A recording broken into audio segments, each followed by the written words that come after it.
PC Services Studio.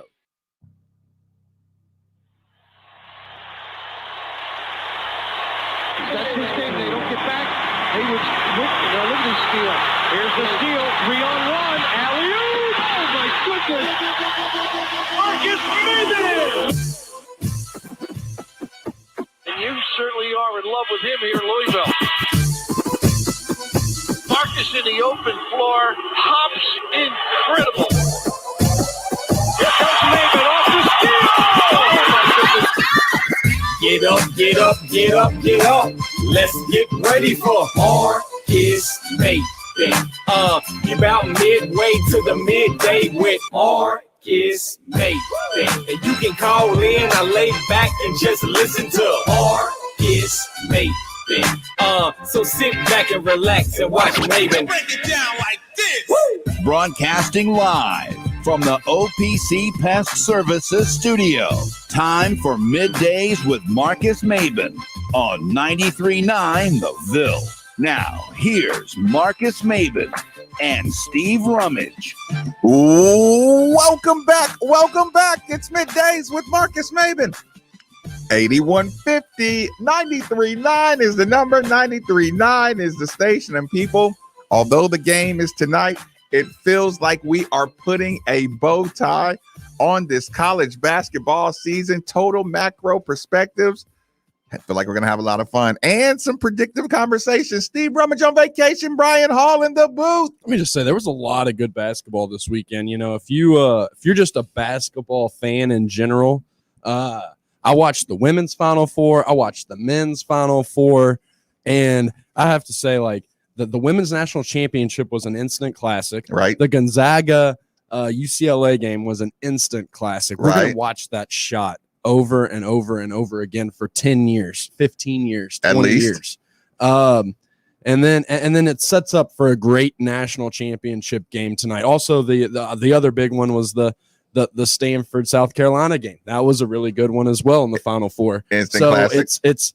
it's fun weekend of basketball, and that's the way the Final Fours are supposed to be. And so now we're going to watch a national championship tonight with, in my opinion, the best two teams that were in college basketball this year. I think from early on in the season, we could identify Baylor and Gonzaga as the top two teams. But here's the thing. I don't want to do that at this first segment of today's show. I don't want to do the national championship conversation. I don't want to do the tournament and great games and all those compliments. I'm sarcastically nodding my head at everybody who's saying the exact same thing. And make no mistake about it, everyone in the nation is agreeing with Brian Hall right now. Great games, instant classics. Here's the thing, people. I knew the tournament was going to be instant classics. I knew with the missed seedings, I knew the tournament was going to be great. You know what I knew? I knew the regular season was going to be played. I knew the regular season was going to be played with hiccups and COVID pauses and all that stuff. So, Brian, I want you, along with everybody else, of course, the phone lines are open, 8150 93.9. And Brian, you don't have to point out individual people or individual situations, right? I just want you to be one with me before the season starts, right? Be one with, you were a part of the Army that said, We're going back to before this season. Before the season, at the beginning of the season, where we said, listen, we have a good game plan. The ACC, Vince Tyree, we put together protocols, game plan, sterilization to move forward in a season. Brian, how many people bombarded us with shut everything down? No sports. You shouldn't be doing all that. There's no way you can have an NCAA college season, right? And again, I don't want you to feel shamed publicly, but what I want you to do is acknowledge privately, because you cost college basketball or college sports altogether what we call consumer confidence. You literally tried to drive down the price of college sports and consumer confidence. You know why? Because you whined, complained, and negative Nancy'd your way on every single public platform of sports radio. If somebody said, move forward with a college basketball or college football season, every person, if I did it, you jumped on my wall, you jumped in my inbox. If Brian said, I can't wait till we can start conference play, we shouldn't be playing conference, we shouldn't be playing conference tournaments, we shouldn't be playing the whole season. And what are y'all doing today? What were you doing last night? You know what you were doing? You were tweeting. No, you weren't just watching basketball, Brian. You were tweeting about how awesome college basketball was this year. You know what else you've been doing all week? You've been tweeting about how Justin Fields should go number 5 in the draft because my team needs a quarterback. And after what he did to whoever he did it to in this season and how his stock went up and you know what? You're talking about that. But again, let's not forget, because I want you to remember this lesson for the rest of your life. You unnecessarily pushed your stock down. If you're a fan of college sports, you dropped your own stock by whatever percentage. Thank God there's a Brian Hall and Steve Rummage and Marques Maybin and on the sports radio. Thank God that we're good at what we do. You know why? Because the way you moaned and complained and whined and negative predictions, I can't believe, like, we have the best sports radio partners and sponsorships, because I swear you tried to shut down the sports industry, college sports, professional sports. You did your best. And at the end of the day, you did. But here's the thing. I say it all the time. It costs nothing to be just as positive as you can be negative. Because when you were negative, you were just sure something was going to come up to prove you right. And this is coming from someone who had his soul ripped out twice in the season with 2 COVID shutdowns. And I had to watch my team get blasted off COVID pauses twice. And you know what I said? I said, this is the life we chose. We expected difficulties. We expected turbulent waters. But you know what? I said, when we're not playing, I'm going to watch somebody else play, and I'm going to watch teams get better, and I'm going to watch teams work around it, and I'm going to watch an NCAA tournament, because I said, no, you still have enough smart people, smart minds, and motivated people to put on an NCAA production. Here we are, championship day. Tournament had one team that had to pull out of this NCAA tournament. Outside of that, you got your Loyola Chicago's, you got your Syracuse Boeheim and Buddy Boeheim. You got all your story. We got to see the emergence of players. We got to see cute teams, and we got to see everything we love about the NCAA tournament all for the last 2 weeks. And every single time that you going into the season, you just said, like you literally said, it can't happen, it won't work. And you called and yelled. I don't know why you're saying this, because thinking like you think, we'd be sitting here talking about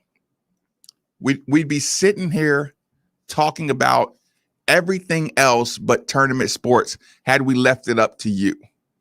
And you got to remember this, because this is an important lesson that you persevere, through troubled waters, you get it done. But again, you hurt the product by whining and complaining and talking about how it can't be done, instead of using your voice, your social media platform, or your radio show to say, no, it can be done. And here, I was thinking about some ideas, because here's the thing.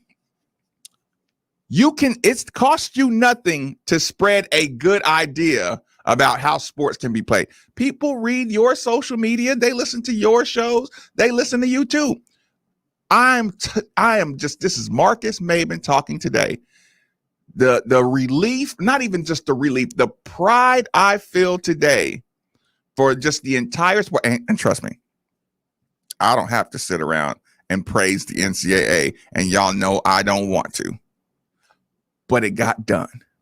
It got done, and the two best teams are in the national championship. I watched the ladies. I'm happy that the ladies' inequities got exposed. I'm happy they put a good product on the floor. So mixed with exposure and a good product on the field, action has to be taking place. I'm watching the Supreme Court start to interject their nose into the NCAA. I watched everything I love about college sports, the good and the bad. And you know what? We're 13 hours away from crowning a champion. And we're 13 hours away from, that's 13 hours away from crowning the champ, when all I heard for 4 months and 13 days is how it can't be done. And to be honest, the tournament, minus, the VCU situation, went off without really a glitch, I would think. A 100% smoothly ran tournament. Listen, limited fans, limited interaction, tickets were handled, good. Here's the thing, when Louisville's in it, I admit I'm a little more into the NCAA tournament, but at the same time, I only make a trip to see Louisville if they make it past probably the first weekend. I look at possibly traveling with the team the second and third weekend. So what I'm trying to say is most of my tournaments are typically from a TV perspective. Mm-hmm. And to be honest, I didn't see much of a difference. Right. It still had that March feel. It still had the game after game after game in the first weekend. It still had the hype when you get to the Sweet 16 and Elite 8, the Final Four this weekend. I just mentioned how it was one of the best weekends of college basketball, and that it didn't disappoint. So did you not have all of the energy? Did you have not all of the excitement on the wins or losses? Listen, okay, the product is even better when the crowd is into it and rocking. But did you see any less excitement from the ladies or the men when they advanced to the Elite Eight, when they advanced to the Final Four? Those locker room celebrations, those coaches giving speeches, letting the world know about their programs, all the information coming out about the revenue generated from some of the smaller schools, everything you want in college basketball. I mean, Jalen called me and said, this tournament is an awesome product.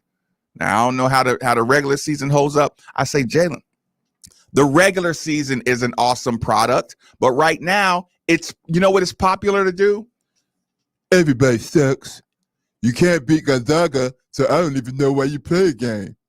Baylor and Gonzaga are the best team, so we should just all stop watching everybody. And that, listen, again, I'll quote Steve Rummage for the next 3 months minimum. Everybody is just addicted to how your team sucks, or how sports is coming to a close, or how it's the demise of everything. But no, because here's the thing too, and I'm going to circle this all back around to Louisville and my viewing pleasure, because it happens every single year, like clockwork. I start watching these games, Brian. Marques Maybin's brain starts saying, okay, what do they have that we don't have, right? And when I'm in a bad mood, I say they can do everything right. They can pass, they can shoot, they can do everything right. And then I start looking at the rosters and I start saying, we got something like that. We're not as experienced, but I look at our rosters, look at our sizes, and looks about right. They're running pick and rolls and drag screens, pretty much what we run. Maybe they make the extra pass, with smarter, with higher IQ guys. And then I'm saying, okay, what we're going to do on this show today? We're going to talk about what do you need, and not just jerk statements about, we just need everything. No, seriously, the game you watched, what if you could take one factor from a team, if you could take one aspect of a team, be it Baylor, be it Gonzaga, be it UCLA. If you could take something from a team, we're going to talk about this. So have that in the back of your mind. If you could do that, what would you add to the Louisville team? That's going to be one conversation unto itself. Another conversation that we have to have. Actually, it's not the coaching conversation because it's going to end up pouring us into North Carolina conversation. But just I'll keep it a big picture. Big picture, we were happy with the product. Louisville fan was not happy with the product. Again, I'll try not to say this every day. I'll try not to say this over and over again, but I will always have to acknowledge we played the third fewest games in all of Power 5, which means we had probably the third fewest practices in all of Power 5 basketball combined. That sucked. Watching my tournament day with no Louisville back in, that absolutely sucked. I just watched Roy Williams skate out of town. Like if you were listening last week, Roy Williams is like my uncle who beat me one-on-one full court and has never played me again. I want a shot back at Roy Williams. I don't want the last taste of North Carolina beating us by 30. I'm with you. I kind of like when it's a guy's like farewell tour and you kind of know like this is the last time you're going to play him. Not the way Roy did it where it's like we played him this year and then he's gone. I'm never going to get a shot at him. No, again. like I want to be like, this is the last time I'm going to see Roy. Right. Like, come on, let's go get him. Right. Had I known that was going to be my last shot at my uncle, I might have played him with a little more intensity. But you know what that was? That was youth versus experience, Brian. Yeah. He knew if he beat me that day, it was going to be the last time we were ever. Roy knew in his mind, so that's all that mattered. Roy said, let me get Louisville back on my way out the door. He's like, I don't want to give them any, unneeded hype up, but pregame, let's go beat Roy because last time we're going to play him. He wanted to just be like, quietly, know in his own mind, this is the last time I'm going to play Louisville. I'm going to try to go kick their butt. So, I want to see this. We got our QB. We good. Okay, that's a different conversation. Not exactly sure why Marcus is spiking the ball. We got lucky, and who? That was expected. That was right, unexpected, text. Right? And yet you're here because it's exactly what you were just talking about. Right. You're determined to ruin the consumer confidence by bombarding. Look, you put that twice. You bombard every show with that same. Put it a third time for good luck. Put it a third time. And listen, and when Mark Ennis comes in and Mark Ennis says, man, we got through a full season. Hey, it's a great job by some certain people. You're going to say, Mark, I'm not exactly sure why you're spiking. Why do you, Marcus and Brian and Steve and everybody spike the ball? Because it got done. It got done. And you know what you never said? Good job. I didn't think it would happen. And that's okay. Brian, do people know that it's okay to call in and say, I was skeptical? But you know what? I think we were all skeptical a little bit. Right. Or unsure about what was going to happen. Yes, but here's the thing. Life, you're unsure about life. You come up with a plan. Satterfield told you earlier. No, we think we have a good plan. Vince Tyree told you earlier. We think we have a good plan. We're going to listen. We're going to be agile. We're going to be mobile. We're going to stick to the plan and we're going to work out the kinks as we work through the plan. That is how you that's how you run a business. That's how you function in any industry. You execute your plan and you try to be as mobile as possible. The word unprecedented has been used more in the past year than I've probably ever used it in my entire life before that. Right. And it's one of those things where, it was unpredictable. We didn't know what was going to happen. All you can do is prepare for what you know. So what we knew at that time, Vince Tyree, everybody put together a plan. Obviously, it was a very good one. Had a couple of flaws, little scratch ups here and there, but that's to be expected because this is something that no team, no society, no group of people has ever dealt with. So we didn't really know what it was going to bring about. And to be honest, it's something that stretches over about a 5-month span. So we saw how quickly things changed day to day at the very beginning of all this, COVID. And so to be able to keep it together for 5 months and get the majority of the games in, get an NCAA tournament that went pretty much flawless. Kudos to the NCAA. Kudos to that's the one time I'm going to probably ever give kudos to the NCAA. But hey, no, they did a good job. Everything worked out. Vince did great, and I'm excited to crown a champion tonight, even though it's not a Cardinal. And you were talking about the game, and I'm just like you. I'm an optimistic Louisville fan, and I'm one of those guys that we could have a 500 team, and I'm like, we're going up against the number 3 team in the country, and I'm like, theoretically, we have a chance to win this game. And I'm like, this guy's going to match up on this guy. And I'm always I go into every game as a Cardinal fan thinking we can win. After you watched UCLA, Brian, what if I retroactively said Mick Cronin and UCLA is going to be in the Final Four?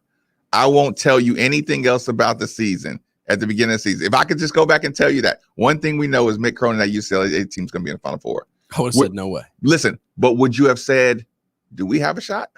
Yeah. Well, honestly, why? You go back to you were talking about us at the beginning of the year before everything even started. I was optimistic in this season. I admit that I brought back a little bit of pessimistic once Malik went down, right? And I thought that was a big deal. But before that, I actually thought we were a team that, right circumstances, right bracket, we could go to the Final Four too. Right. And here's the thing. I'm not knocking Mick Cronin, but here's the thing. You all, if it's a debate, if it's a conversation, you have to admit that you had a conversation. Okay, Louisville job opens up, Mick Cronin's name gets thrown around, of course. And listen, and Would you like him? Would you like him? Would I like Mick Cronin? Yeah. I mean, he's intense. He's very intense. Yeah. Like I can tolerate. See, I had this conversation with Perrin Johnson earlier. I can handle intense coaching because I realized, I talked to Perrin about it. Rick Pitino told, and I'm using Perrin because we had this conversation. Rick Pitino told Perrin, stop holding the ball. If he's open in the paint, throw him the ball. And Rick can scream at Perrin every single day. Throw him that ball. And Perrin just don't want to turn it over. So Perrin pumps once, or he pump fakes it once or twice, and then he throws the ball. And then by then the play's plugged up, the guards helping, all this good stuff, right? It's too late. Right.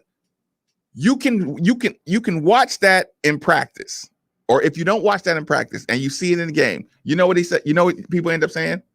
Oh, Coach Pitino, he's in his players' heads. They're he's not coaching, this way or that way. No, he's coaching exactly how I said. That's why I'm like, to me, there's a lot more,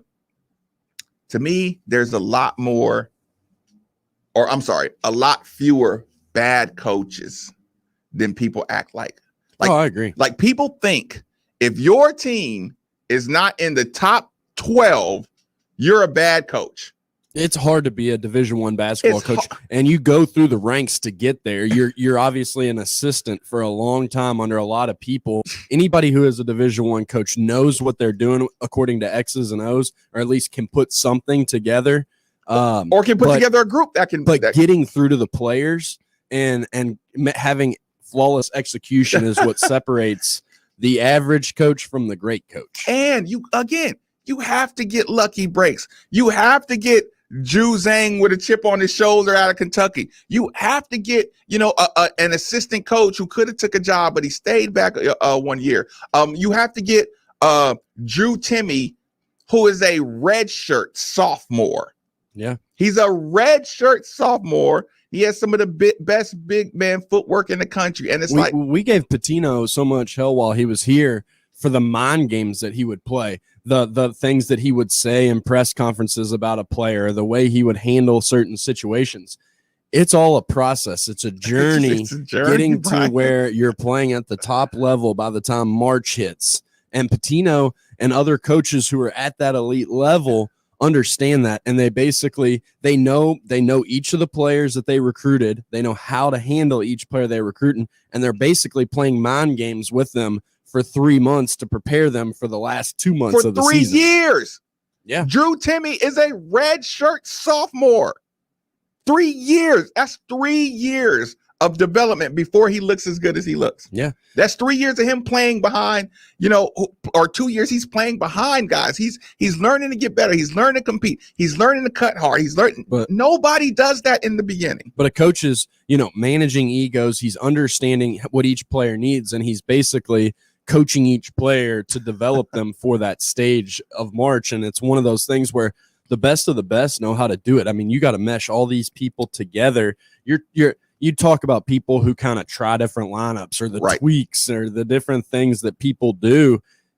It's all preparing for the tournament. It takes a million combinations of things to go right for you to get exactly the product you want that has you in Elite Eights and the Final Fours. You don't just buy, pay, and take, what you want in the college sport. I tell you what, I can see that people are ready to have a little bit of this conversation of the one thing you would take from the basketball you saw.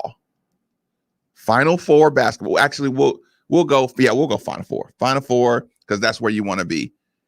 I want you to take one thing from a team that you saw in particular, and I'm going to want you to name your team, because that'll show that you actually were watching some of the games, not just hearing about it.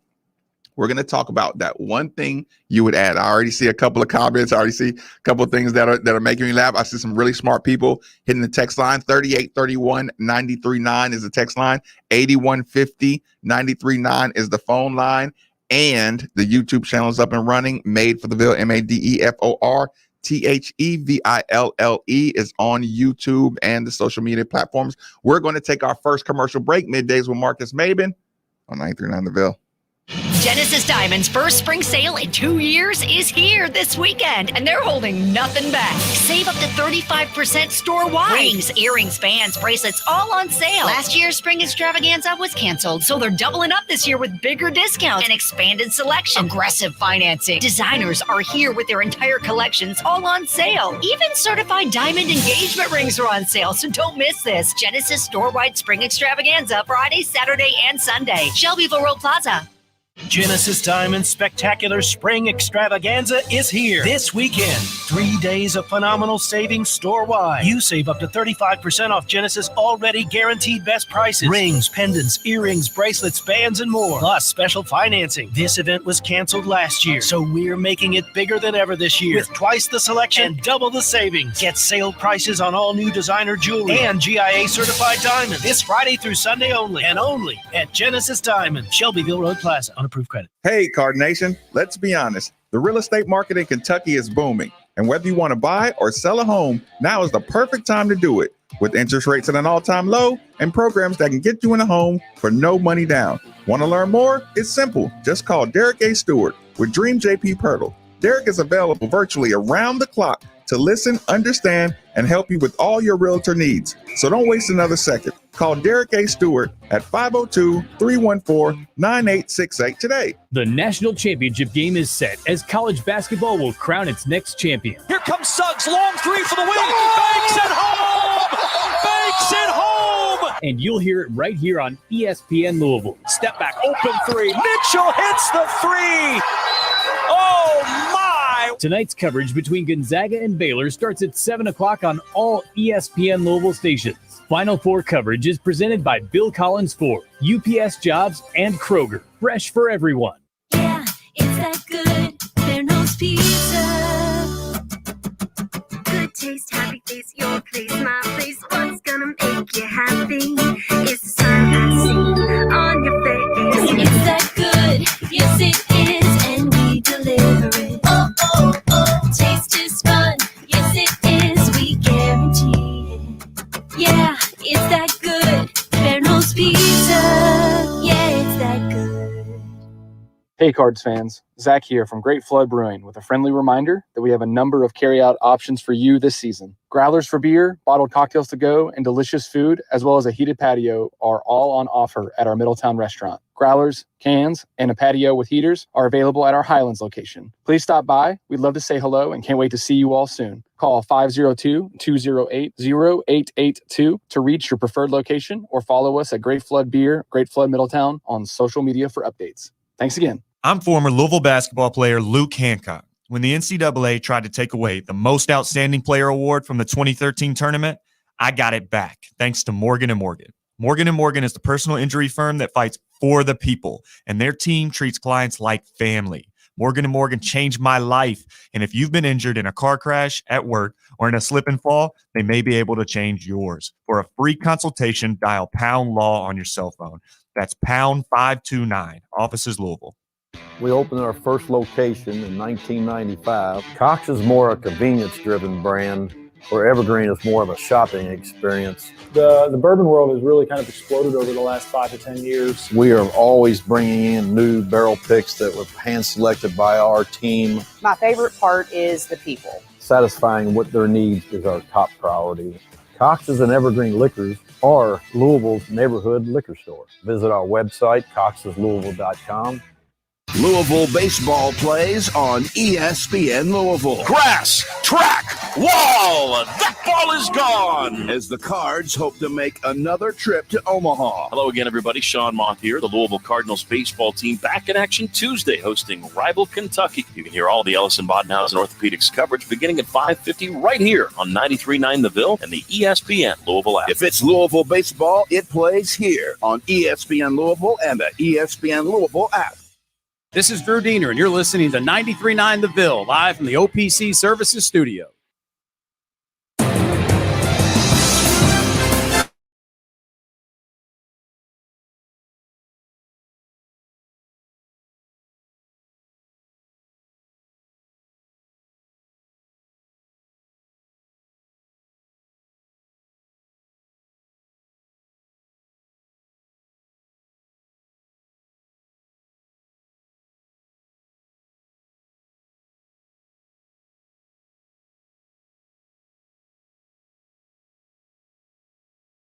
Is the number. 93.9 is the station.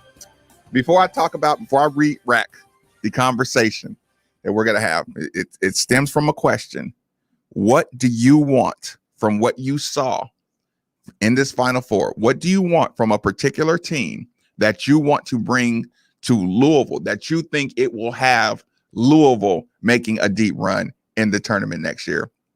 Is it the rebounding of Houston? Is it the big man play, the high IQ big man footwork? Is it the coaching intensity? Is it the full court press? What did you see that was effective in the Final Four games? And I want to be clear on this is how the conversation comes up. The way I consume basketball, I love to watch good games. Then I like to go back and watch the games and see, okay, what do we need to do to get better? What are there things that we are not capable of personnel wise, things we're not capable of depth wise, or, is it coaching philosophy changes? Like those are really common things. I feel like I'm working with a very smart fan base. A lot of good opinions come in, but some of the opinions, they will make you laugh because I'm sure you'll have a couple of hypocritical opinions on this one. But I will say this. It kind of reminds me of, there's a joke. The joke Chris Rock is it was a kind of a gender role joke. Now, Brian, you can tell me if you agree or disagree. You don't have to go down the road with me or anything like this. Chris Rock told this joke and he said, when men go on, let's say men go on double dates or go out, hang out with their buddies, when men see a guy and a girl happy together, right? A man goes, I wish I could find a girl like that. Yep. Right? 100%. Chris Rock says, you take a good man and you're a female, you take her around your females friends, they want your man. Yep, exactly. Now, everybody always wants what they can't have. Listen. So he says, the woman says, no, I want him. Right? So the reason I tell this joke is because I want you to kind of think more like the man, according to that joke on this conversation. I don't want you to say, we need Drew Timmy to transfer to Louisville, and that's the only way we could be there. Or we need, Johnny Juzang to transfer here, and that's the only way you can be there. Things like that. Like, really give me an honest evaluation of what you think? And I want to give you the chance. I'm going to open that up to maybe you'll get everybody kind of thinking about things they want. And what jumps to mind? I'll ask Brian Hall to start us off.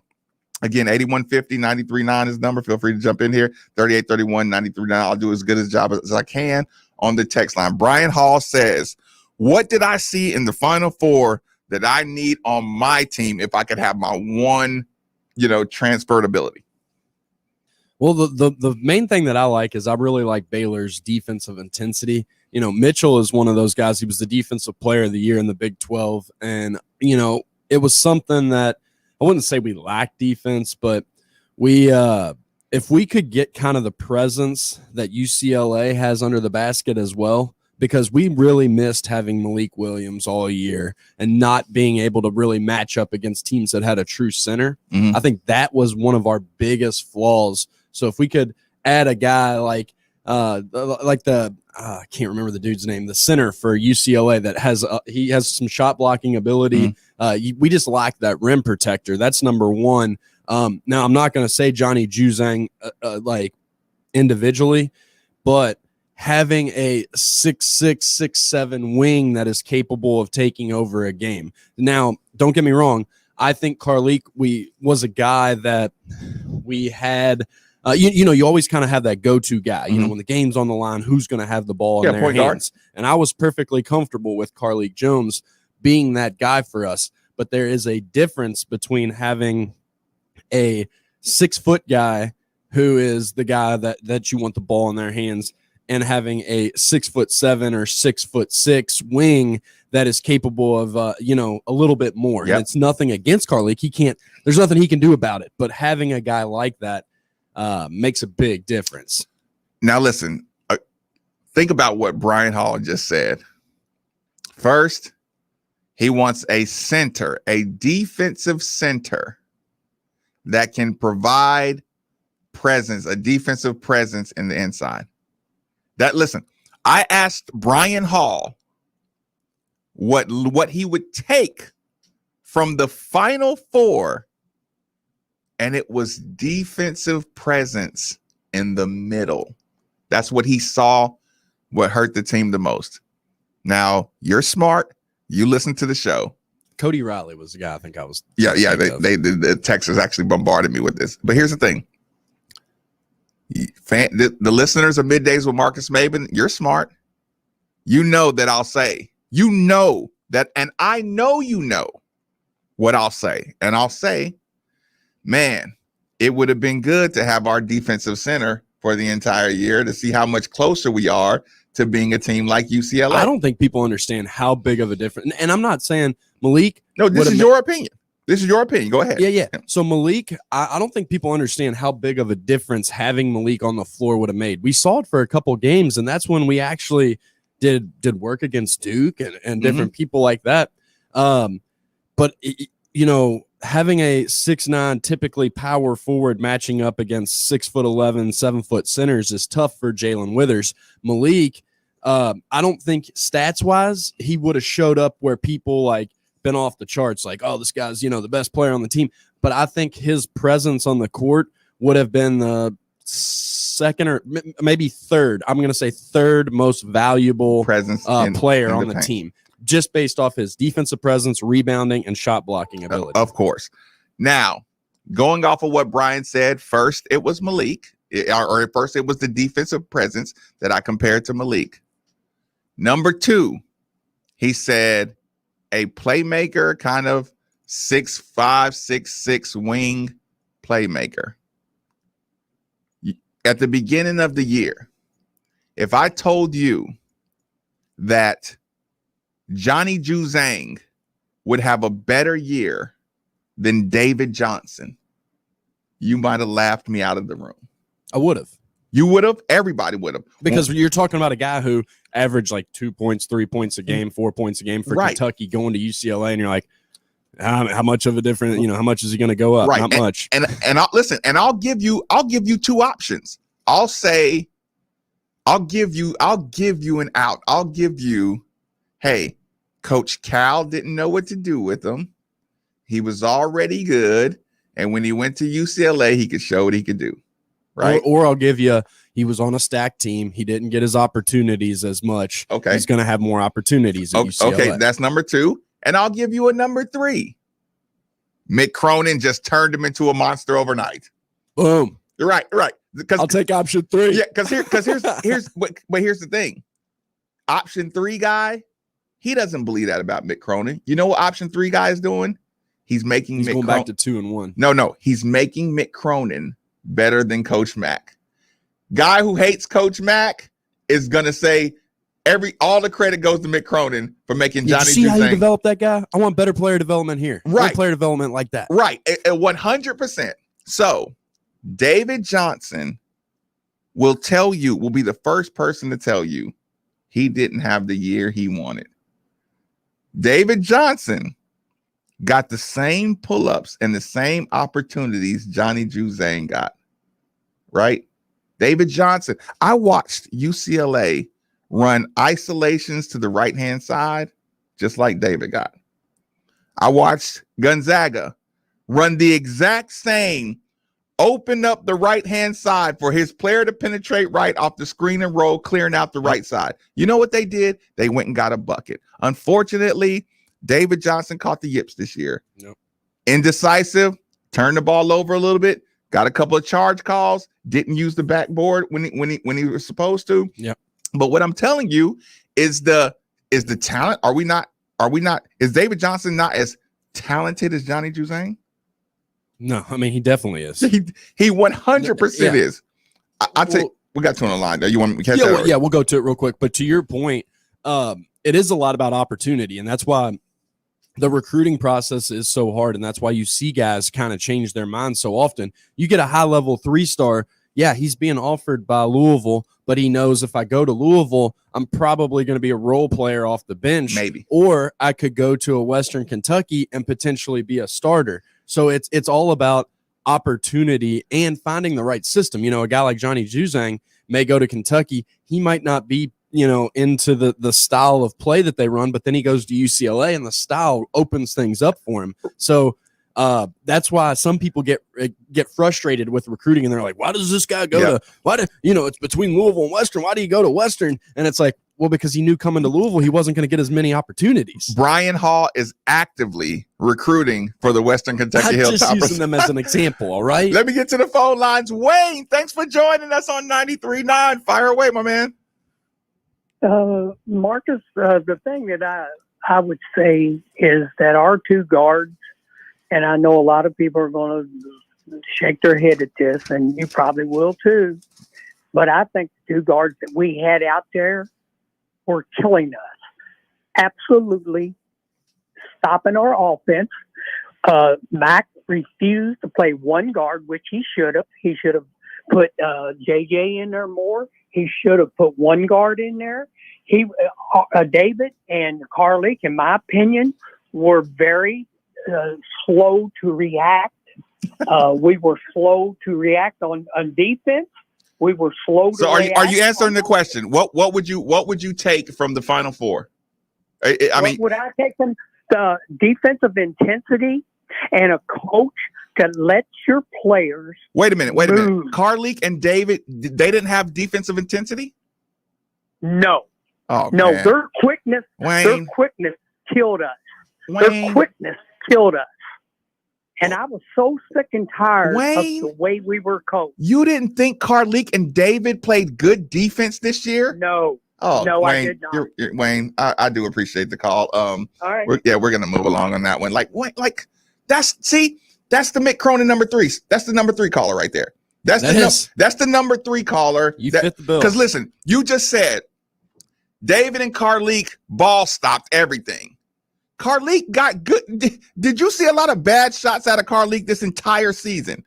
Did Carlick stop the ball? He ran the same pick and rolls. So David and Carlick stopped the ball, slowed the ball down, and killed the team. And they should have went 1 guard and everybody else. Okay, so now they can't play defense. They don't get anywhere on offense. We had no intensity, and you were so sick of Coach Mack. And it doesn't matter what you were going to say next. You were just sick of everything.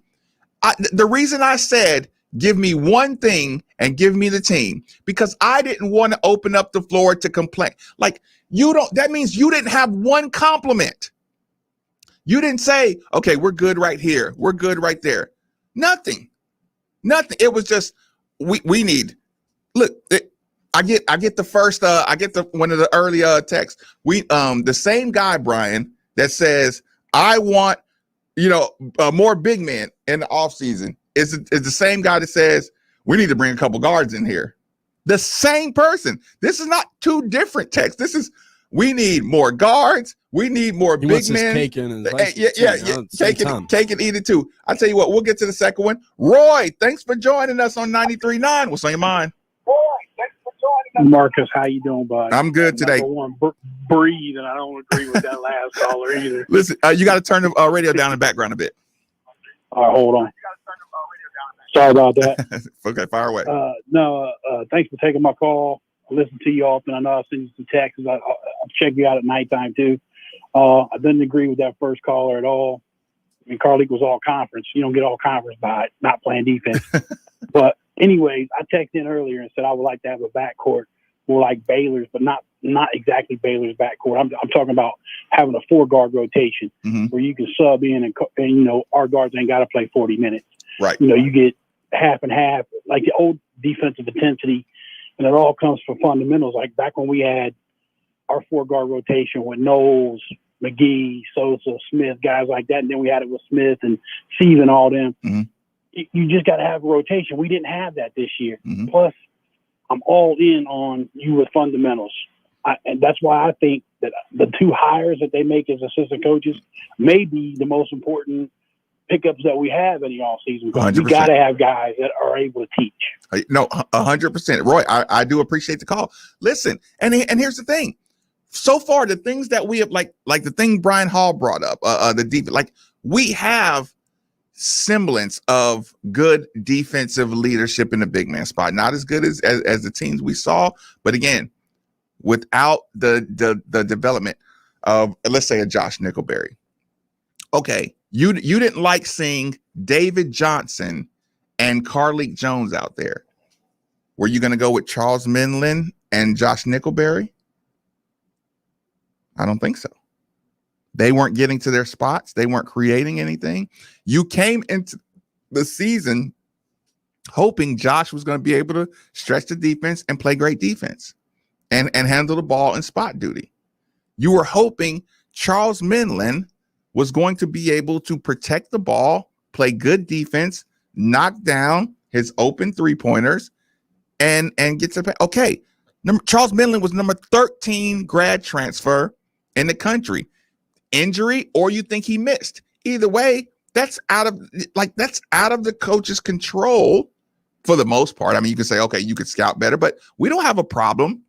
Listen, we didn't have a problem with Coach Mack putting Bobby Pettiford on his team now that he's at Kansas. We saw, like, do you really have a problem with him signing Sam Williamson or Jalen Withers or Quinn Zielinski? Do you think he doesn't have an eye for talent? When you say development, that's not a knock on Coach Mack. Development is the expectation. Assistant coach development is the expectation.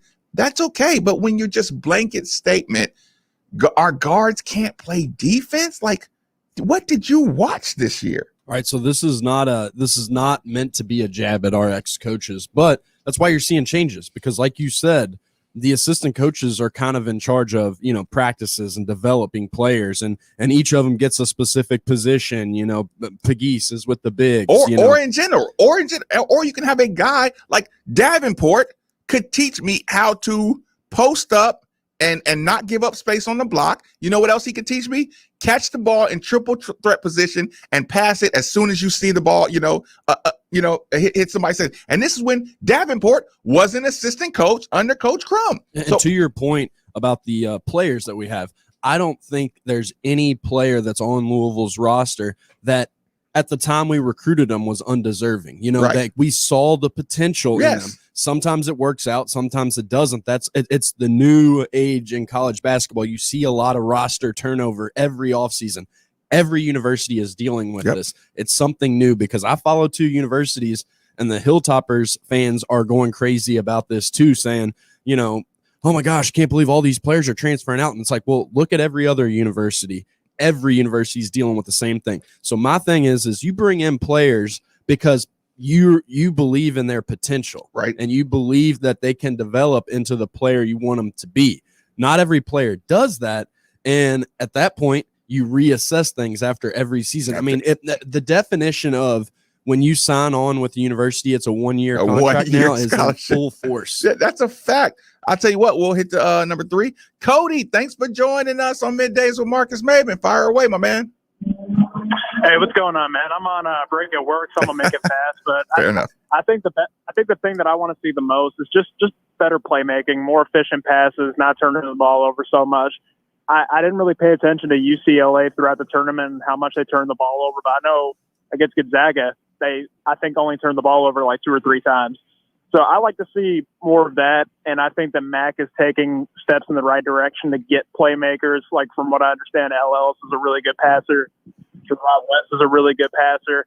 Carly comes back. I know he can pass the ball, and I think with the roster coming in next season, I think the shooting is going to be much better, and I think that'll open up the floor a little bit more. And, you know, I don't think that they have to force the issue as much next season. So I'd say just better playmaking, just more efficient with the ball in their hands. You know what I mean? Yep. No, listen, I appreciate the call. It's amazing. Listen, you can do this for yourself, people. Go put on the UCLA Gonzaga game, right? And you know what? And when you see a pick and roll and a pass to the corner, and I tell you, listen, I did it. You can go to my social media page. I did it last night, 12 o'clock at night, 12:30 at night. So you can go back and watch it. A simple pick and roll, the exact Carly Jalen Withers pick and roll. Carly gets it to the free throw line. He pulls it up. UCLA last night, they get it to the free throw line, pull up jumper. They get it to the paint. The help side comes over. They kick it to the corner. While we had Quinn miss couple, you know, and he's supposed to be a knockdown 3-point shooter. That's the role he's supposed to play. Quinn didn't have a good shooting year. Would you agree with that? I'd agree. Sam on the wing did not have a good shooting year. I agree with that. Josh on the wing did not have a good shooting year. I know what you're saying. He didn't have a good shooting year by the numbers, but I still think he can shoot. Like, I agree with you.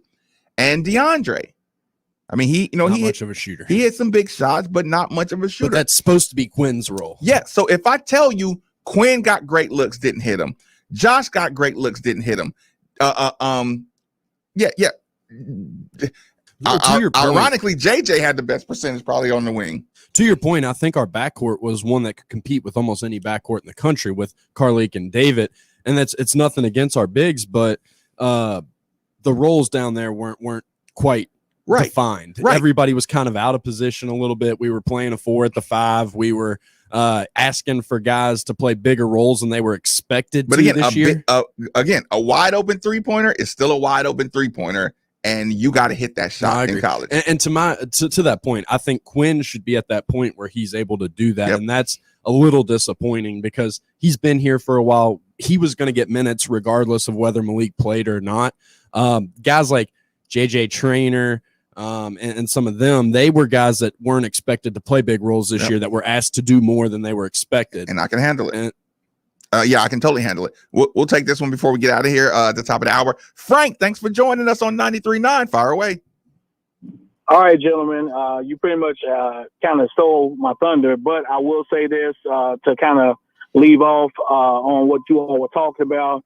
Definitely depth in the front court for one, but I think chemistry, because I looked at both games as far as the Final Four games, and I've seen that, you know, those guys knew what to do. I'm speaking of Baylor, Houston, UCLA, especially UCLA and Gonzaga. Those guys for each other was going to be before they even went to the spot. And I think that when you have that chemistry, you know, it kind of reminds me of our 2014, 2015 with Rozier and Montrez. Yep. You know, we had all the talent in the world, but the team just didn't have that chemistry until later in the season. Yep. And then when they start putting it together, we was one free throw from going to the Final Four. So I think maybe with the new guys coming in, And, maybe, and then COVID had a lot to do with that. The guys wasn't spending a lot of time with each other. So to me, personally, if we can get our chemistry together along with the front court depth, I think we're going to be pretty good. So that's my opinion, sir. You all have a good day. Frank,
an official broadcast partner of the University of Louisville, WLCL Sellersburg is 93.9 The Ville. Time now for an ESPN Louisville Sports Center update. Good morning, I'm Brian Hall. The Sports Center update brought to you by Wing Zone. Try the ESPN Louisville special, 10 boneless wings, wedges, and a drink for $9.39. The NCAA Men's Basketball National Championship is set for tonight as the Baylor Bears will take on Gonzaga at Lucas Oil Stadium in Indianapolis. Tip-off for that game is set for 9:20, but we'll have our coverage starting around 7 o'clock on all ESPN Louisville stations. Just a reminder that Scott Davenport's show, which is usually at 7 o'clock on 93.9 The Ville, has been moved up to 6 o'clock due to our coverage of the national championship. The NCAA Women's Basketball National Championship was last night, though, as Stanford beat Arizona 54-53 in a thriller. Haley Jones led the way for the Cardinal with 17 points and 8 rebounds. Moving on to Louisville basketball news, former Louisville center Aiden Agahan announced over the weekend that he is transferring to Grand Canyon. He averaged 2 points and 1 rebound in the 5 games that he made an appearance this year in his second season with the Cards. He will have 3 years of eligibility remaining with Grand Canyon.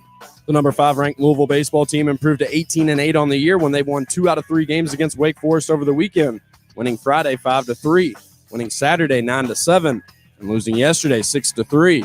The Cards will be back in action on Tuesday when they host Kentucky at Jim Patterson Stadium at 6 o'clock, with our coverage beginning around 5:50 right here on 93.9 The Ville. Yesterday, the Cincinnati Reds pulled off their first win of the season with a 12-1 win over the Cardinals. Nick Castellanos hit a 3-run homer in the 5th to open things up.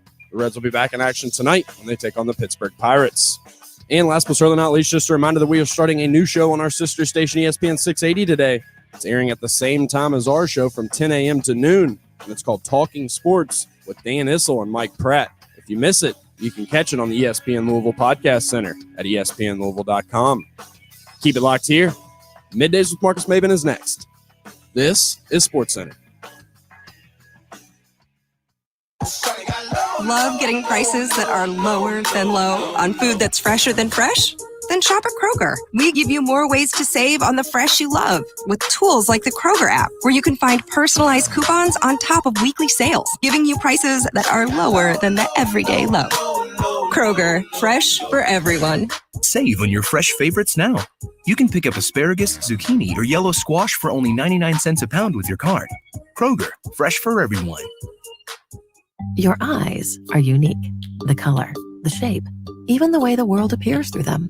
At Dr. Black's Eye Associates, our approach to eye care is as unique to you as your eyes. For over 30 years, our family of doctors has improved and restored the eyesight of kids and adults across Kentuckiana.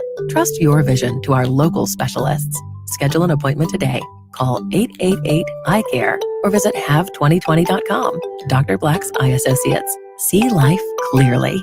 Injured in a car accident? Visit SueDistractedDriver.com. Finding great candidates to hire can be like, well, Trying to find a needle in a haystack. Sure, you can post your job to some job board, but then all you can do is hope the right person comes along, which is why you should try ZipRecruiter for free at ZipRecruiter.com/radio. ZipRecruiter doesn't depend on candidates finding you. It finds them for you. Its powerful technology identifies people with the right experience and actively invites them to apply to your job. You get qualified candidates fast. So while other companies might deliver a lot of hay, ZipRecruiter finds you what you're looking for. The needle in the haystack. See why 4 out of 5 employers who post a job on ZipRecruiter get a quality candidate within the first day. ZipRecruiter, the smartest way to hire. And right now, you can try ZipRecruiter for free. That's right, free at ZipRecruiter.com/radio. That's ZipRecruiter.com/radio. ZipRecruiter.com/radio. Genesis Diamond's first spring sale in 2 years is here this weekend, and they're holding nothing back. Save up to 35% store-wide. Rings, earrings, bands, bracelets, all on sale. Last year's spring extravaganza was canceled, so they're doubling up this year with bigger discounts and expanded selection. Aggressive financing. Designers are here with their entire collections all on sale. Even certified diamond engagement rings are on sale, so don't miss this. Genesis store-wide spring extravaganza Friday, Saturday, and Sunday. Shelbyville Road Plaza. Genesis Diamond's spectacular spring extravaganza is here this weekend. 3 days of phenomenal savings store-wide. You save up to 35% off Genesis already guaranteed best prices. Rings, pendants, earrings, bracelets, bands, and more. Plus special financing. This event was canceled last year, so we're making it bigger than ever this year with twice the selection and double the savings. Get sale prices on all new designer jewelry and GIA certified diamonds this Friday through Sunday only, and only at Genesis Diamond, Shelbyville Road Plaza. Approved credit. The national championship game is set as college basketball will crown its next champion. Here comes Suggs, long three for the win. Banks it home! Banks it home! And you'll hear it right here on ESPN Louisville. Step back, open three. Mitchell hits the three. Oh my! Tonight's coverage between Gonzaga and Baylor starts at 7 o'clock on all ESPN Louisville stations. Final Four coverage is presented by Bill Collins Ford, UPS Jobs, and Kroger. Fresh for everyone. This is Drew Diener, and you're listening to 93.9 The Ville, live from the OPC Services Studio.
HCompany.com.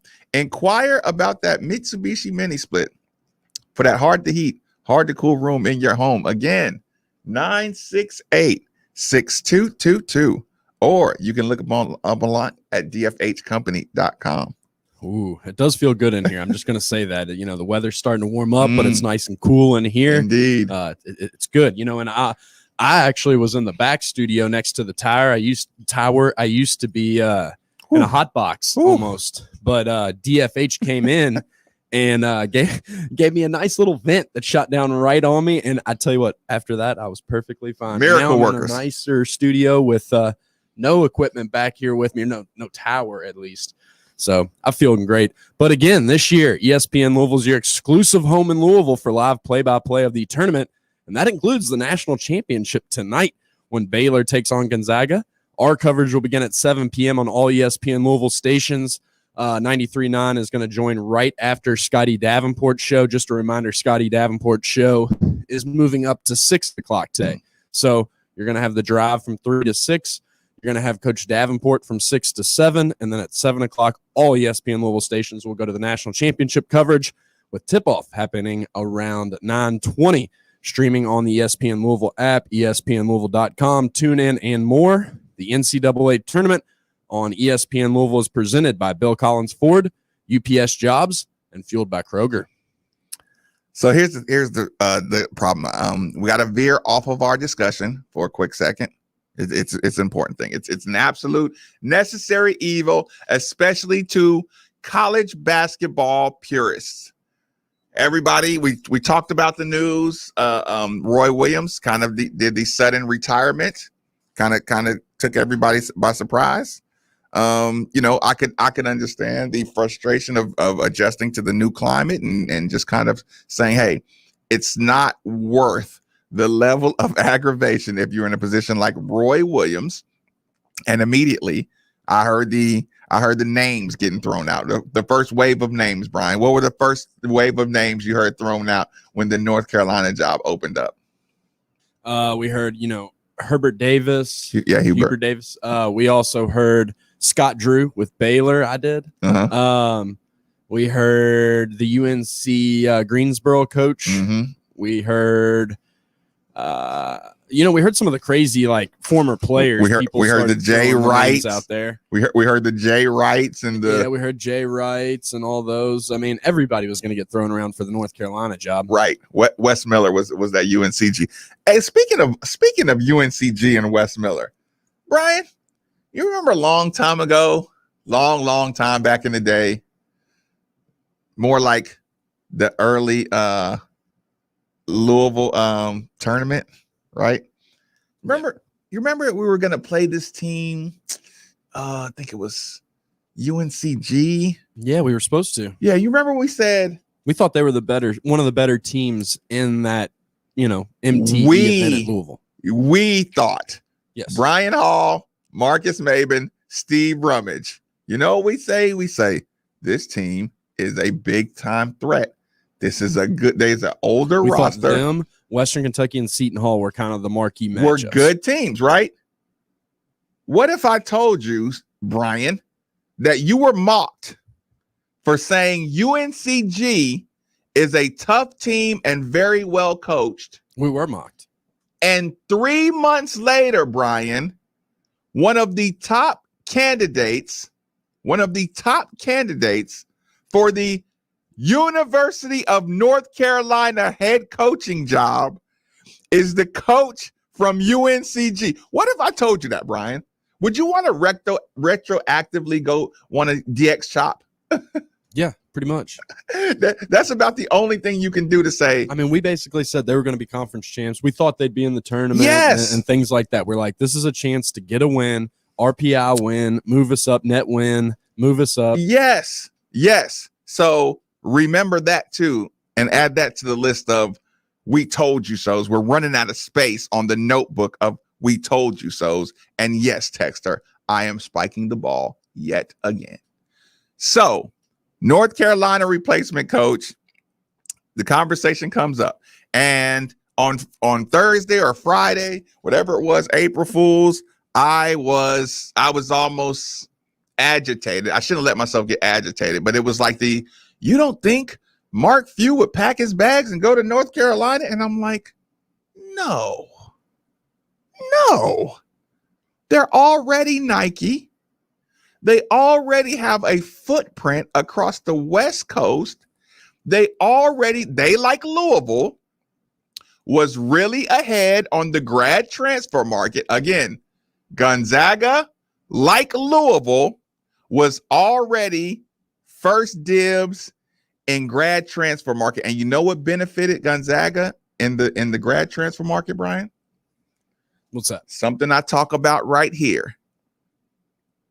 How many times Coach Mack gets you to the altar, gets left at the altar, guy chooses another school, a guy chooses another school, right? Bag or no bag.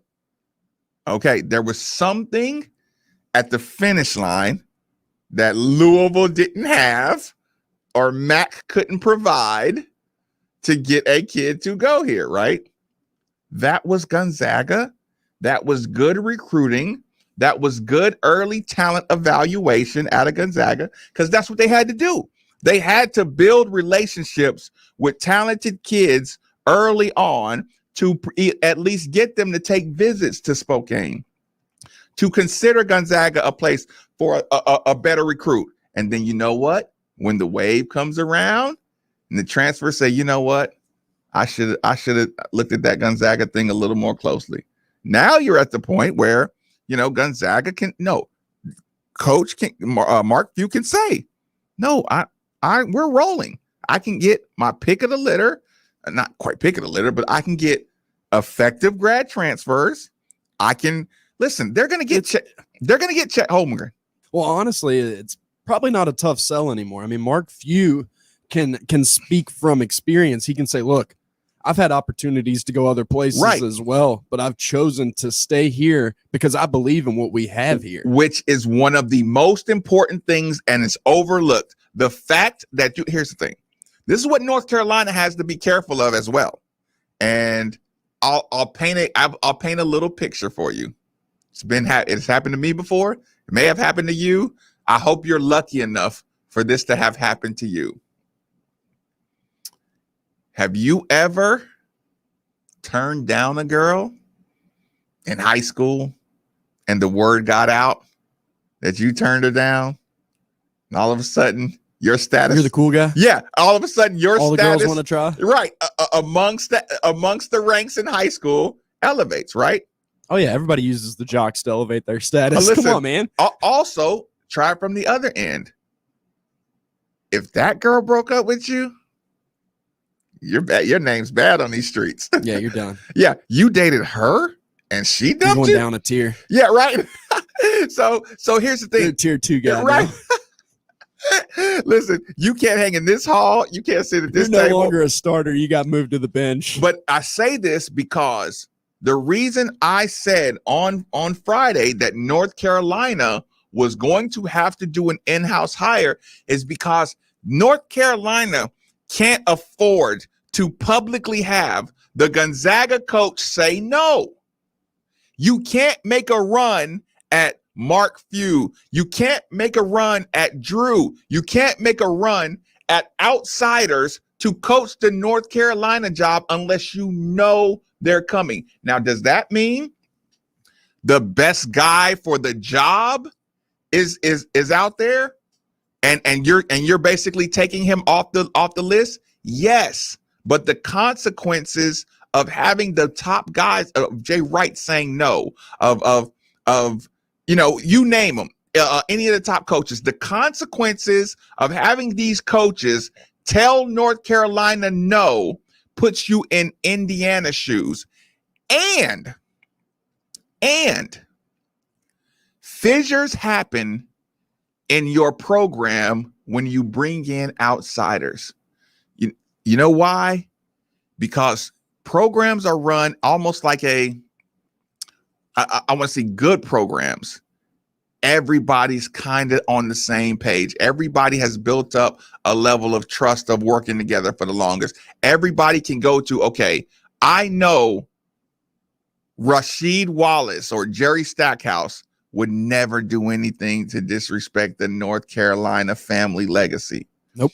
I know. Okay. But you know what happens when you start hiring up and coming coaches who have connections, but you don't have history with this coach. Mm-hmm. You know what you have? You name it. Yeah. You name it. When you hire outsiders who are not committed to keeping the name first and foremost of your university, right? Some coaches will take a risk. An outside coach at North Carolina, you bring in, let's say you just bring in the top recruiter from Baylor. You bring him to North Carolina. He's an outsider. Now he's seeing how the machine works behind the scenes. The machine that you had working with all North Carolina, whatever machine got you off of the biggest academic scandal in the history of college athletics without a hitch. Yeah. You bring an outsider in that, everybody knows how it works behind the scenes now. Now your circle of trust is broken. Okay, that's one element to it. So are you rooting for the in-house hire? Or at least connection to UNC hire? I don't. Okay, Marques Maybin doesn't care. Marques Maybin is explaining to people what the risk versus reward is when you. I got two guys that stand out for this job to me. When you get an outsider, but I'll still leave it here again. The way you run your program is almost a secret. Again, guys who are affiliated know that your affiliation with the North Carolina program will either have you on the bench at North Carolina as a GA, as an assistant coach, or as an assistant coach somewhere with the Wizards, somewhere where if Dale Brown is, I'm not thinking Dale Brown, who am I thinking of? Brown, coach at SMU, North Carolina. Larry Brown, sorry. Yeah, listen, you will always have your North Carolina affiliation and good name will always have you a good job. So you don't risk the same embarrassing things to your program that somebody who just wants to get to North Carolina, bring in 3 awesome recruits, however you get them there, and then they end up getting in trouble. And then listen, you don't care because now you got a better job at Texas. Now you're number 2 assistant at Texas, or now you're a number 1 head coach at, Butler or something. Like you just used North Carolina to elevate your individual status. But insiders know the brand comes first. The family comes first. All those things like that. So yeah. Bill, I do see you on a text line. So that's one part of it. The other part of it is, I said the player. Okay, you can't have another coach turn you down. Your commitment to the university is going to be first and foremost. And one other thing, I lost my third point, and I don't even feel like. Listen, the first 2 points I gave you were good enough points. Brian, you said you had 2 names in mind already. Yeah, for UNC. And I'm kind of going off. The realistic possibilities. I just remember what I was thinking too. Go ahead. Yeah. Because I know that some crazy names are going to be thrown around. I actually really like Scott Drew. Scott Drew coming from Baylor to UNC. If you're going to go outsider, I think he of the names that I saw pop up is the most experienced, has the biggest, I guess, run of success. It seems like a guy that's been at a big school, had obviously in the national championship game. But UNC is a bigger job than Baylor to me. Let me ask you. I'm going to ask you to be kind of harsh and opiniony on this one, and I don't mean to put you on the spot. Do you think Baylor pays players? Let's just say, indirectly, okay. I would say that Baylor has a bad reputation. Okay, and it's partly based on football, but the athletic department as a whole has kind of thrown some stuff under the rug. Right. Okay. Now the stench of that, if I were to tell you North Carolina had a huge scandal, but some kind of way they kept it scot-free. All I got to say is Quincy Miller and Deuce. No. I mean, we can name a ton of names, but what I'm saying here is the way Drew's Baylor thing is covered, versus the way North Carolina in-house guys, no snitching, the blue shield, What you're saying is they've both dealt with situations, but they've both handled the situations differently. Yes. Listen, Baylor brings in mercenaries. They'll fire a coach 3 years, bring in another, whoever's the new up and coming mercenary that has a couple of kids that can come here. They'll bring them right on in. So you're worried about Scott Drew's reputation with Baylor being bad for North Carolina? No, because North Carolina, the people at North Carolina will much rather get a clean slate guy. Or Hubert, like I said, a Wes Miller, Hubert Davis. Well, that's the other name that I was going to go with. So my second option is Hubert Davis. Right. And I get it. It's not the flashy hire because you're just promoting an assistant. But to me, I don't think there's a guy that has more coaching experience, playing experience, connected to the university, still would run a lot of the same things that Roy did because he was on Roy's staff. But he's a guy that's just a great mind. When he was just an analyst and he was on TV all the time, I always liked listening to his perspective because he knows the game. Great basketball mind. And trust me, I want you to know. That's the in-house hire. I wasn't being snarky when I said, does Baylor pay players? Because I would say, okay, hey, does Baylor pay players? Yes. Does North Carolina pay players? Yes. And I'm using the harsh verbiage of pay players. Brian said it best when, funnel, indirect, whatever rules they're bending or breaking, like I'm not here to pass judgment on that part of it. The only thing I'm saying is it's much more palatable if you're in North Carolina to say, oh, well, Hubert Davis is under investigation because a player got to go. Hubert Davis has been a Carolina dude. His name is clean. His reputation is clean. His shot at being a head coach is he wouldn't screw that up for anything. And if it came to somebody's word against Hubert Davis's word, guess whose word we're going to believe until we get Hubert Davis on wiretaps like we got with Bill Self and Will Wade and Sean Miller. I mean, I could be completely wrong, but I feel like Hubert Davis would be a clean-cut guy. Yeah, that's my point. Like his reputation is impeccable, and he's a North Carolina guy, and he's been on that sideline. And he makes a lot of sense. He's not the flashy hire, but at the same time, I think he would have a lot of success. And again, I don't care personally, but I'm just telling you from the North Carolina perspective, that's what you would see. And the third thing that I was going to say that as far as here's the thing. I started this conversation saying the Mark Fewes, the Jay Wrights, the everybody who is like bronzed at their university, everyone who is a made man at their university, they're not going to Carolina. But here's the thing, and Drew, that I can tell that vacation that Drew took did his brain some good, right? Because I could hear Drew doing he heard what I had to say. Mark Few in particular, Jay Wright in particular, they're not going to North Carolina. But that's not an indictment on North Carolina.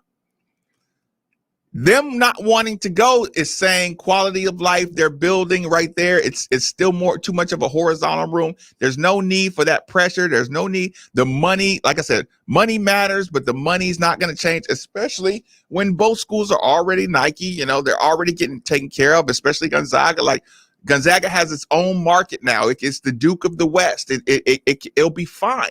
It'll be fine.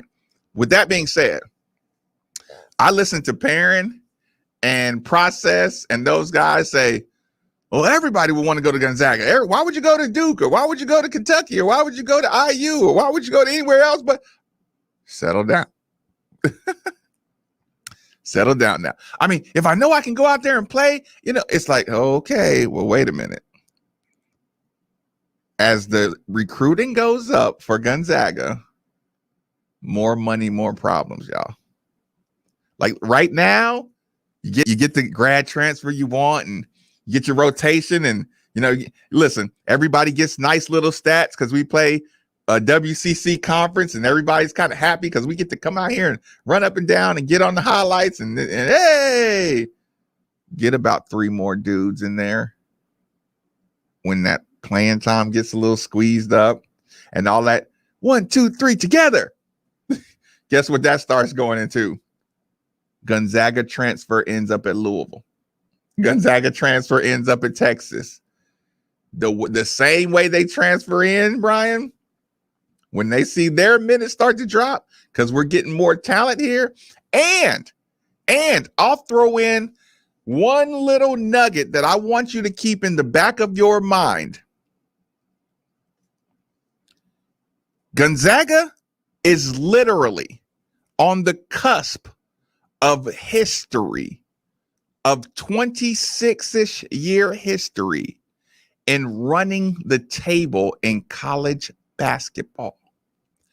That's literally one of the, that's hallowed ground of an undefeated season and a national championship. Just ask the fellow Wildcats. The way this is being covered is like the most disrespectful thing in history, right? The lack of coverage of saying, dude, this is unprecedented to be the best team, no hiccups from start to finish. But you know what? Everybody is saying the same thing, but they're in that conference, COVID year. If it was talking about downplaying Gonzaga, yeah, like saying that they aren't the typical undefeated team that you would expect. Yeah, so they're not getting their credit. So you were talking about transfers too. Let me just mention two names: Wilcher and Angel Nunez. Both ended up at Gonzaga. Aiden Gahan on his way to Grand Canyon. On Grand Canyon.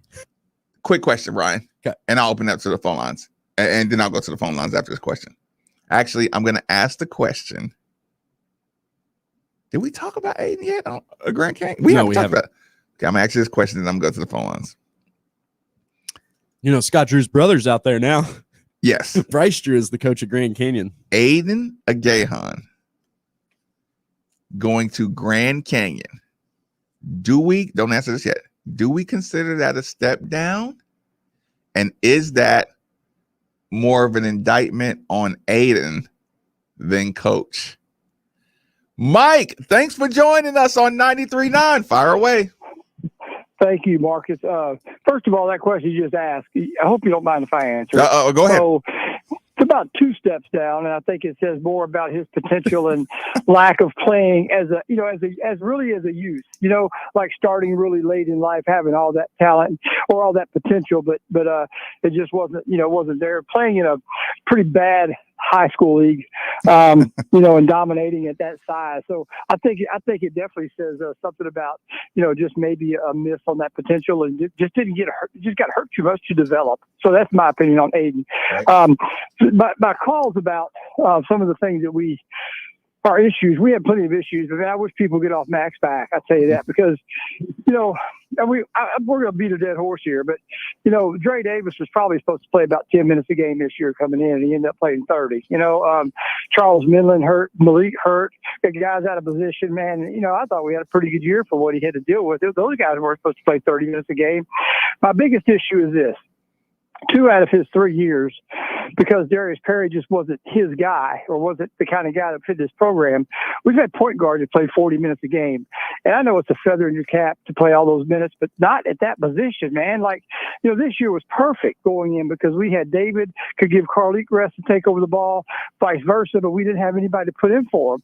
So I think the big issue is a backup point guard to at least take 10 or 12 minutes away from that primary ball handler. Because, you can see at the end of that Duke game, that big comeback, Christian Cunningham just had no legs. And It happened all year this year. So I just think a backup point guard to handle the ball, just a couple of ball handlers, man. Like I said, although we had it this year, one of them had to play the 2 guard because we didn't have any depth because of injury. So I think that's our main issue right now is get that other ball handler to give some people some rest so we're fresh. Let me ask you this, Mike. Let me ask you this. Do you defend Coach Mack for not going out and chasing a bunch of big men? Because if you worked as a radio station host where I work, all you would hear about is no big men after coming off point guards playing 40 minutes a game. Okay, well, check this out. So we got L. Ellis and a Jared West. What if David and Carlite don't come back? We're in the same position, man. Right. I mean, we're in the same position. So we got to get a guard. I mean, I'm kind of sorry to see Justin Powell go. I'm a Josh Nickelberry fan. I thought he took shots when nobody else would.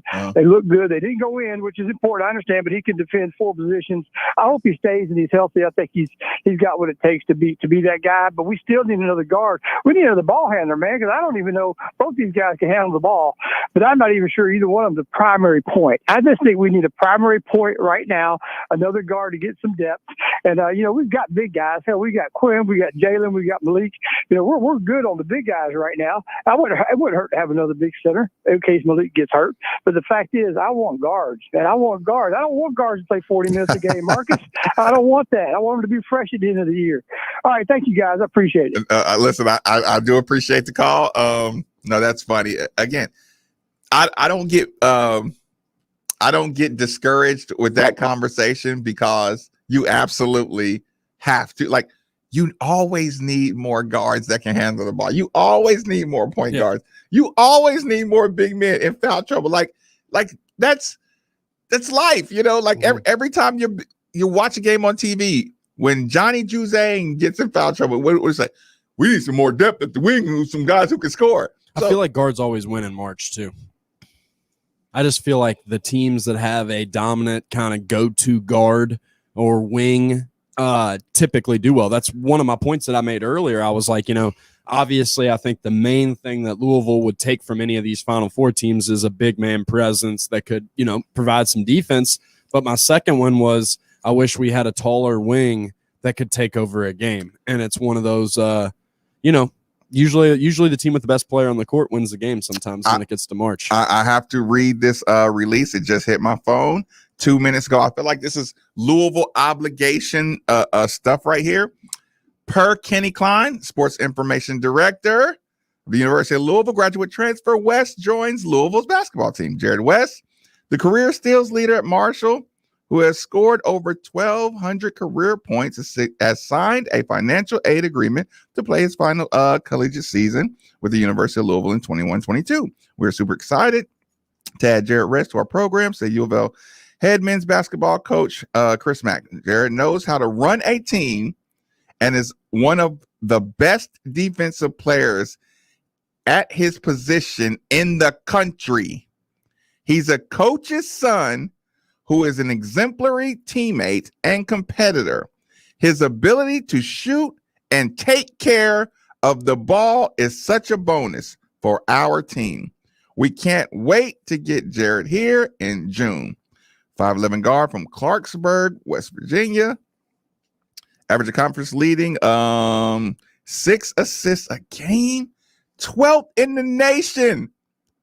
West averaged a Conference USA leading 6 assists, 12th in the nation, 2.5 steals, 11th in the nation as a senior for Marshall last season, adding 12.5 points, 17th in CUSA, and 3.5 rebounds per game.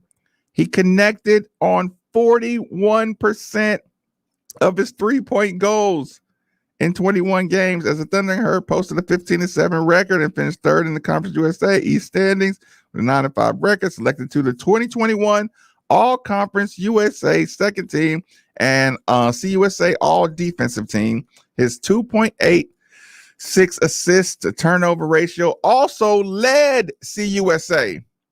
He had 3 or more steals in 9 games last season. In his 4 years at Marshall, West amassed 1,204, 35th all-time, 424 assists, 393 rebounds, and a school record 254 steals in his 126 career games, tied for 5th at Marshall, starting all but 3 of those games. Jason Williams. Yeah, he went to Marshall too. Yeah, he went to Marshall before he transferred to Florida. I didn't know that until I went to this is random, the Western Kentucky Louisville football game that went like 67-66 that went to like 3 overtimes. He was at Marshall at first, right? Yeah, I was at that game. And so I went to that game, and we went over and checked out the basketball arena, and in the concourse area, they have a whole wall with Jason Williams on it. And I was like, dang, Jason Williams played here. I totally forgot about that. The career steals mark is second in most in the Conference USA history, just 10 short of the league record. Ranks fourth in the nation among active players. He was a career 37.6% shooter from 3-point range, making 2 of 15, blah, blah, blah. Threes made at Marshall. Career double-figure scoring, games at Marshall, handed out 5 assists or more on 39 occasions. Blah, blah, blah, blah, blah, blah. School record, 80 steals as a sophomore. West collected a school record 80 steals as a sophomore. Okay. West joins an incoming group of 4 additional newcomers that currently includes Matt Cross, a 6'7", 225-pound forward, Beverly, Massachusetts, who played his freshman collegiate season. Okay, blah, blah. L. Ellis, 6'3", 175 from Durham and Tallahassee Community College. Mike James, 6'6", 195-pound Oak Ridge High in Orlando. Roosevelt Willis, 6'10", 240 forward from John Marshall High in Richmond, Virginia. I tell you what, I don't want to get Brian fired, so we'll take our last commercial break. Quick commercial break. Middays with Marques Maybin on 99 The Bill. Hey everyone, I'm Brandon Lang. When Matthew McConaughey plays you in a movie, as he did me in 2005's 2 for the Money, you have to maintain a certain image. That's hard to do when you're going bald. I needed to do something, and it needed to be done fast. Parsley Waldman's Hair Center came to the rescue. Louisville and the Midwest Premier Hair Treatment Center not only gave me my hair back, but my self-confidence as well. Go to hairsurgery.com and find out how you can start your journey back to a full head of hair today. I can tell you firsthand. From the minute you walk in the door to the time you leave, you are treated as if you were in a 5-star hotel. And now that it's been a year since my surgery, I look back at pictures from a couple years ago. I don't even look like the same person. The procedure was an amazing success, and it has totally reframed my face. Go to hairsurgery.com and find out not only how affordable it is, but how you can get your hair back today. Visit hairsurgery.com. That's hairsurgery.com, and tell them Brandon Lang sent you. Hey guys, it's Andy Sweeney here. When it was time to expand our offices and studios at ESPN Louisville, guys, the choice was easy. Realm Construction. Find them online today, realmconstruction.com. They're family owned and have been serving the Louisville area now for 60 years. Owners Rich Banks and Bill Receiver could not have been easier to work with. Their knowledge, professionalism, and attention to detail were absolutely top-notch. Bottom line, Realm Construction did everything they said they would do and more. Realm Construction specializes in commercial general contracting. You've probably seen their work at 4th Street Live, as well as many healthcare facilities around the area. For their full portfolio, visit realmconstruction.com. We trusted Realm Construction for our expansion, and you should too. For your next project, use Realm Construction. Online at realmconstruction.com or give them a call, 581-9191.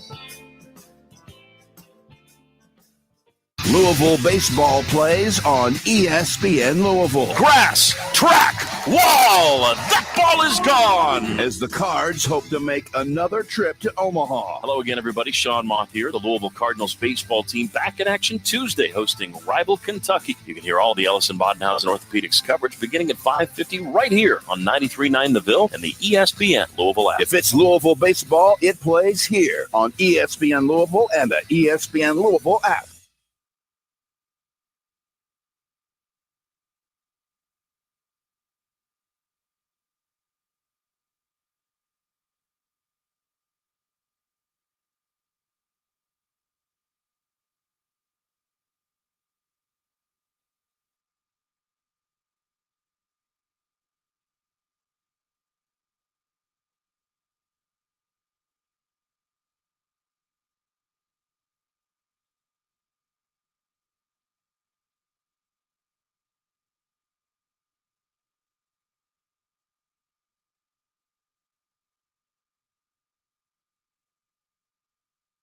Hey everybody, Steve Rummage here, and if you have listened to 93.9 The Ville over the last few months, you know I've reminded you of 3 simple words. Call Josh Jarbo. Josh is a licensed realtor and owner of RE/MAX Alliance, and with the spring market heating up, He wants to make your home buying or selling process as efficient as possible by offering a guaranteed sale program and instant offers on commercial listings. And if that wasn't enough, up to $5,000 seller credit by mentioning you heard it right here. So don't wait any longer and contact Josh Jarbo at 502-216-7590 or Josh Jarbo at remax.net.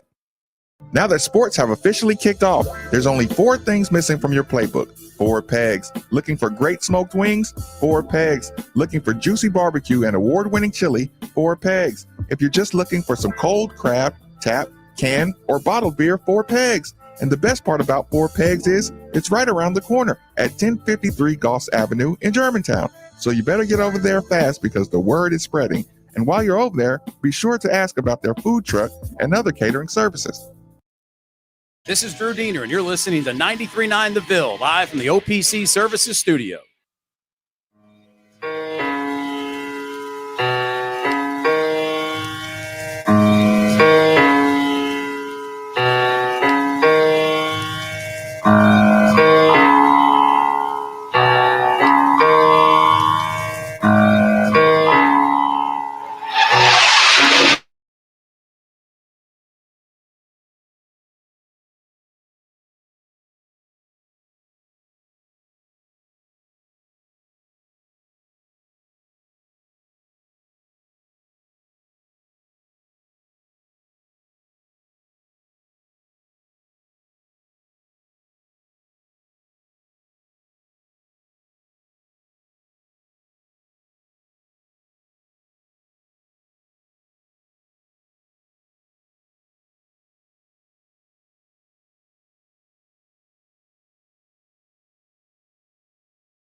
him going down a level. You know, the reason why he had so much potential in high school is because he was so big and he'd be able to outmuscle guys that were smaller than him and different things like that. And not to say that the high school players he played against are going to equal the Grand Canyon level, but he's going to have a lot less big man, competition to go up and he's played 2 years in a Louisville program, so he should be a lot closer to ready to play some Division I basketball than he was when he got here. And Grand Canyon was probably about where I would see him. I see him at a decent mid-major school. That seems like the perfect team to take a chance on him, because like you said, you get him in there, he's playing versus a little bit lesser competition. He might be able to be a more of a factor for them, but that does not mean Louisville fans should go back and be like, oh, he's averaging 15 and 7 now for Grand Canyon. Right. Like, why couldn't he do that for us? Yeah, he's playing a lot less competition. So even if he does put up big numbers there, it doesn't make me feel like that would have translated great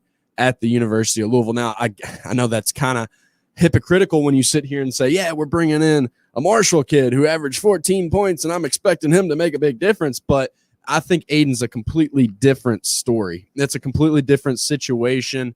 Wouldn't surprise me if he develops over time, but I think it's very telling of where he was as a Louisville player, and that he has to go a couple steps down to a Grand Canyon. And that's the only, and to be honest, I bet you they're not even expect him to start next year at Grand Canyon. Again, like I said, I still don't regret.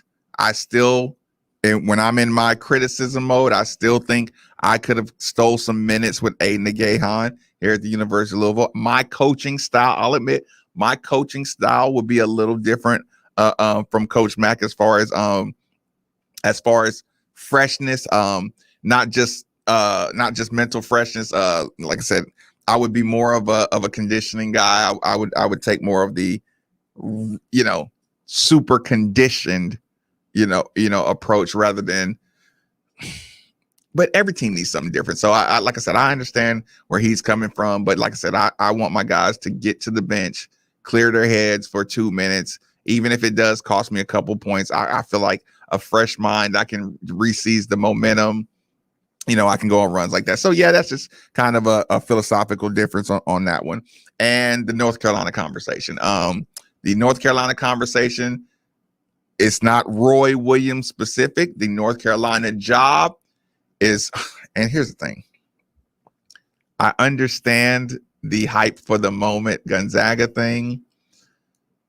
Level playing field doesn't mean Gonzaga just took the advantage, because I don't want you to think to forget for 1 second how nice the weather is in Durham, North Carolina. Right?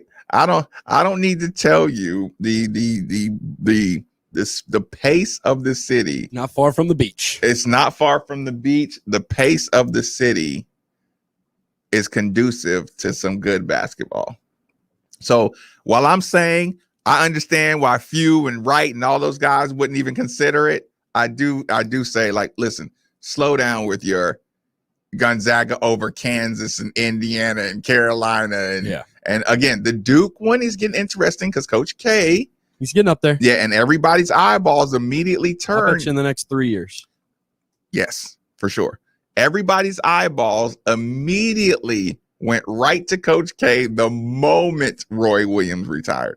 So it's still a super blue blood program. It's still one of the awesome jobs in the country. Again, people are starving for, people are actually starving for, oh my God, like a sexy name going to Carolina, a rebranding going to Carolina. Can they turn into something different? And I'm telling you, Carolina has withstood the test of time by keeping everything in-house, keeping their AD, their president, keeping everybody basically relying on the same machine to keep them where they're at, even if the coach isn't necessarily the best hire over the length of the last 50 years. Oh, by the way, Texter, thank you.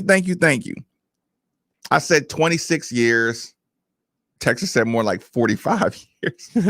So Texter, listen, I wasn't even gonna I knew to clean that up, but I could tell with the passion for which you text me today that you wanted me you're an Indiana guy and you want me to fix that and say, dude, that hasn't been done in a long, long, long time. But my point is, if it was Indiana testing that record, we would be talking about it nonstop all day, every day. Can Indiana do it again?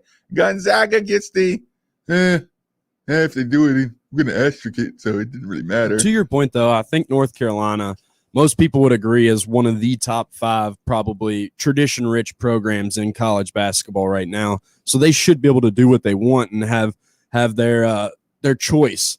But at the same time, I think something that helps them, that kind of adds, is every coach is competitive. You know, every coach is competitive. And when you look at North Carolina and you're in the same state as, you know, 2 other conference foes, and then you got a couple teams in South Carolina right there, that just adds to the aura, the air, you know, like just the want to be there, because there's that competitive, I want to win the state of North Carolina. And that in itself is a feat. When you look at some of those, I mean, that's what fuels the Louisville-Kentucky rivalry, is winning the state. The last thing I'll mention this before you play out. This is the thing I want you to remember about North Carolina moving forward. That brotherhood, that thing they have, that in-house thing, that's what recruits get addicted to as well. Not all. So don't take your 12 recruits. The game is made up of the top 150 recruits, not just the top 12. But that North Carolina in-house secret society brotherhood, we don't mess with out-of-towners. That thing right there, you can sell a ton of kids on. If you're with us, you're with us. Just like we be with you all the way. Right? Some people want to be a part of that. Some people want to join that family. Some people appreciate if I join the Carolina family, even if I don't make it, I know I'm taken care of here. I still look at Sean May and just guys who end up on TV immediately, and it's like, what's going on here? Like they really have done a great job of that Carolina basketball secret society, which is what really makes that job. Not the fans, not the history, that secret society vibe of we will always be taken care of in-house is what the real strength of that program is. That's why when I talk about Louisville, that's when I say, you know, if you don't have a group on the same page, the more divided you are, the more